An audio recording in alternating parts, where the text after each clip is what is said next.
Good afternoon, everybody. My name is Ron Freeman. I'm the sheriff from Forsyth County. Obviously, we're here today because we've had a major breakthrough in what we've all known as the Baby India case. Standing with me today are representatives from the Georgia Bureau of Investigations, chairman of Forsyth County Board of Commissioners, the FBI, as well as members of our major crimes unit and other units within the sheriff's office. You know, this has been a almost to the date 4-year investigation. 4 years ago, we stood in this very room behind this very podium, and we asked for your help because we wanted to know who could do something so incredulous to leave a baby tied up in a bag in the woods to die. And so thank you to the media, because every one of you ran this story, and you ran it a lot. But unfortunately, those leads came in slow, and they didn't lead to a lot of stuff. But you guys tried, so thank you. If you remember, she was found on June 6, 2019 in southeast Forsyth County, just before a significant thunderstorm hit this county. Back then, I called it divine intervention, and I truly believe that still today. If you look at everything that had to happen for this little girl to survive, for alert people to hear a sound in the woods that they thought was a wild animal, but 2 teenage girls who couldn't let it go because they thought it sounded like a baby crying. To a dad they convinced to go out in the middle of the night to check on a weird sound in the middle of the woods to discover that, to the first responding deputy, Terry Roper, being a dad like he's supposed to be, showing an infant what they should have been shown, which is compassion and care, and somebody who's going to take care of them, when the person who was supposed to be doing that wouldn't do it. This investigation has literally taken thousands of hours, and we never stopped for those 4 years. 4 years ago, I stood in this room and I told you, we will bring this person to justice. Whoever was responsible for this, we would find them and we would bring them to justice. I'll be honest with you, little did I know it was going to take 4 years. That massive investigation in those thousands of hours, we left no stone unturned. This investigation has spanned from the Northeast to the Midwest, and we utilized every significant technological and investigative technique that we could find. Now, approximately 10 months ago, with advanced DNA investigative practices and familial DNA, the sheriff's office was able to identify the father of baby India. That began an even more concerted investigation with a focus to determine the manner, cause, and who was responsible for leaving baby India to die in an isolated area of woods. We engaged, and I want to personally say thank you to FBI Atlanta, to the Georgia Bureau of Investigations, because we asked for their help. The FBI provided countless help to us in surveillance over the last 10 months. The GBI Crime Lab provided valuable information for us, and they helped us with interviews yesterday. So I want to thank our partners, because we don't work cases like this alone. Within the past week, the Forsyth County Sheriff's Office Major Crimes Unit were able to utilize, again, DNA. We're able to identify the birth parent of baby India. Instrumental in the speed of that identification was Othram Labs. It's a DNA laboratory, and we have their president, Dr. David Middleman, with us here today. I want to brag on him for a second. My major crimes detectives tell me when we identified the birth parent of baby India, he himself was on the phone with our detectives after midnight that very night. So thank you for your help. Now to get to the real part of why we're here. Yesterday, Forsyth County Sheriff's Office executed multiple arrest and search warrants across Forsyth County. Nearly 40 deputies participated in the operation, and we conducted dozens of interviews, and those efforts are continuing today. Our goal was simple: identify who was responsible for trying to kill baby India. No less, no more. This investigation is not over. There's still work to be done. And again, as I said, it continues. I want to thank our district attorney, Penny Penn.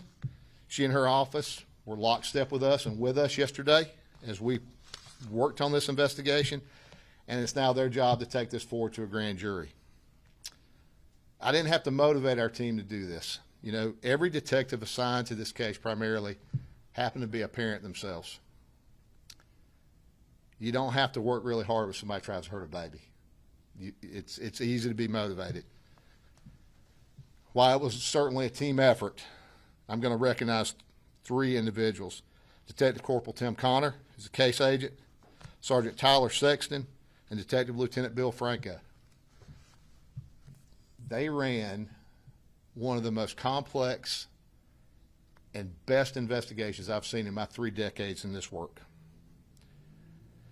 Yesterday, the Forsyth County Sheriff's Office arrested Karima Jawani, 40 years old, a female of Cumming, Forsyth County, where she lives in southeast Forsyth County. DNA evidence confirms that Karima is the biological birth parent of baby India. She cooperated with detectives during the investigation. She has been charged with criminal attempt to commit murder, cruelty to children in the first degree, aggravated assault, reckless abandonment, and other charges. How a parent, and I happen to be one too, can do such a callous thing is both incomprehensible to all of us, and it's infuriating. I'm dumbfounded by any reasoning that could be there and how someone can have the ability to leave their own child to die. While we're not going to discuss motives or details of her interview, as this case is pending prosecution, and that is the most important thing to me, little can explain how this happened, and no motive can justify that decision. You know, Georgia has a safe harbor law. Many of you have seen that. First 30 days, you can leave a child at a hospital, a police station, a fire station, a sheriff's office, and you can't get charged. In this case, Ms. Jawani made no effort to leave this child, not only under safe harbor law, but at any place this child could be found. This child was tied up in a plastic bag and thrown into the woods like a bag of trash. I can't understand that. I truly wish I could. I struggle. But I don't know how you can understand that. It literally is one of the saddest things I have ever seen. Yesterday, Deputy Sheriff Terry Roper, who discovered and rescued baby India, was one of the arresting deputies of Karima Jawani. It seemed only fitting that deputy who first showed, as I said earlier, baby India, what a parent and a human being should act like, how someone is supposed to protect and comfort an infant, got the privilege of arresting that person.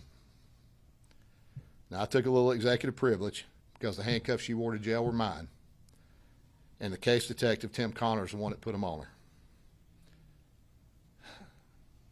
I told you 4 years ago we would find them, and my cuffs would be on them, and they were.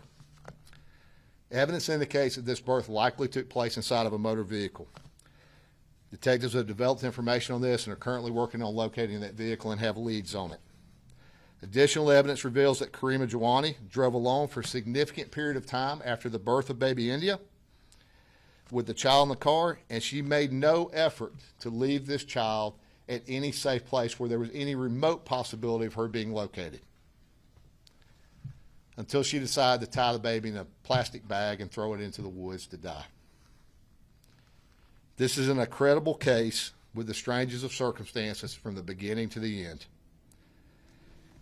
Evidence also reveals a history of hidden and concealed pregnancies and surprise births in Ms. Jawani's history. Additional evidence indicates that she had known of this particular pregnancy for a period of time, a fairly considerable period of time, and went to extremes to conceal this pregnancy. Interviews of family, friends, and medical professionals corroborate the history of these concealed pregnancies and, for lack of better description, surprise births. While detectives, all of us, were surprised by the facts of this case, the evidence supports it. Simply and horribly, it is what it is. Trace evidence collected at the scene where baby India was abandoned also supports the likelihood that Karima Jawani was alone at the time of disposing of baby India. You know, despite this inconceivable criminal act, I think there's a good story to tell here. Baby India is now prospering. She's happy and healthy. When those who were supposed to do their best did their worst to her, Forsyth County stepped up in a big way. We had literally hundreds, if not thousands. We wish they were leads, but citizens calling in asking how they could help when she was first found. I'll foster her. I'll adopt her. My wife and I said we'd foster her. I had sheriffs and police chief calling me and telling me they would adopt her, wanting to make sure she was taken care of. You know, when a biological parent wouldn't do what they're supposed to do, Forsyth County surrounded this little girl with love, care, and prayers and lifted her up the way it's supposed to be. I was telling my team, I said, man, isn't it going to be cool to watch this little girl grow up and see her do some great things in spite of these beginnings.